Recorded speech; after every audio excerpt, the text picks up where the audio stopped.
Mr. Bernanke, if you don't mind, would you tell me whether or not you do your own shopping at the grocery store? Yes, I do. Okay, so you're aware of the prices. But, you know, this argument that the prices are going up about 2%, nobody believes it. You know, and the old CPI says prices are going up at 9%. So they believe this.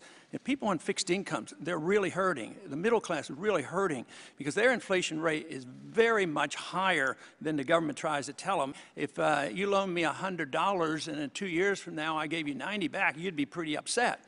But we hand back money back that's worth 10 or 15 or 20% less, and nobody seems to be able to do anything about it. It's very upsetting. But it's theft. If I don't give you your full $100 back, if you loan me $100, I'm stealing $10 from you. So somebody's stealing wealth, and this is very upsetting.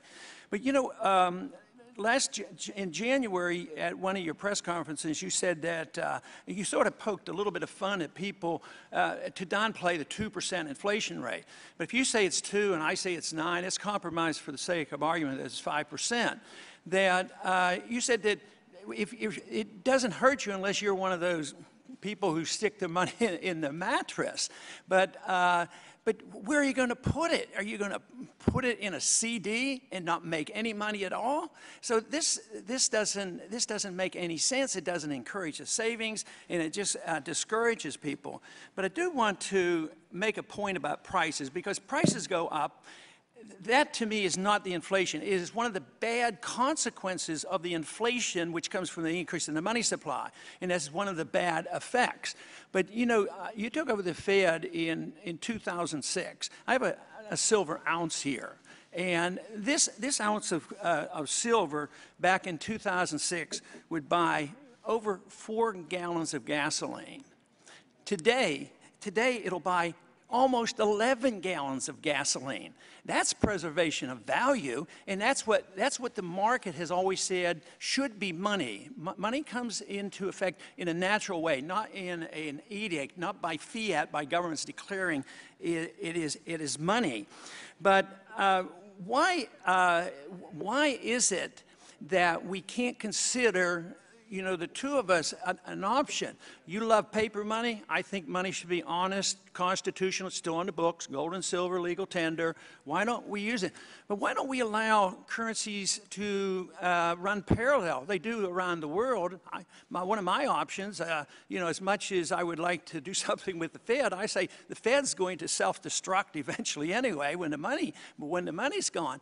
But why wouldn't we legalize competing currencies? Why couldn't people put this in a mattress and get 4 or 5 times much of the value in a few years? So the record of what you've done in the last 6 years is destroy the value of real money. First of all, good to see you again, Congressman Paul.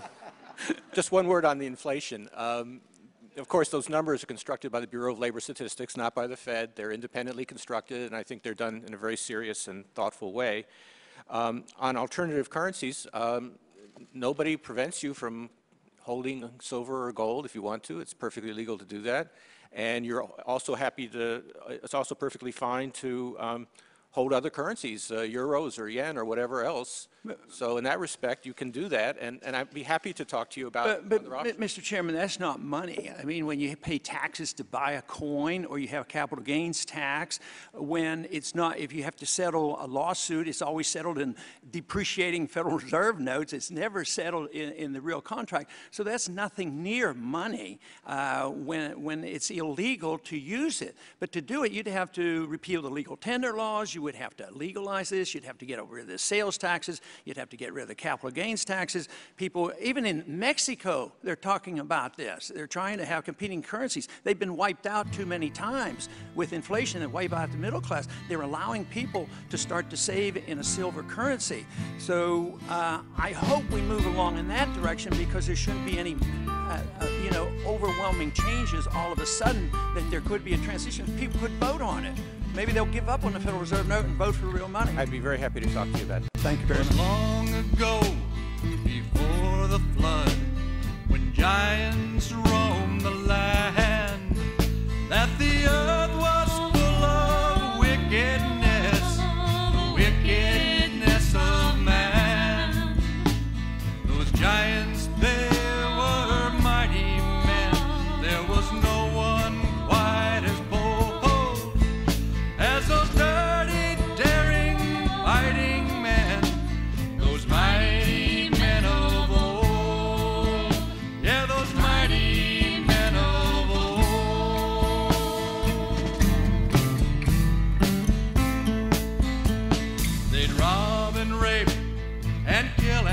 sheep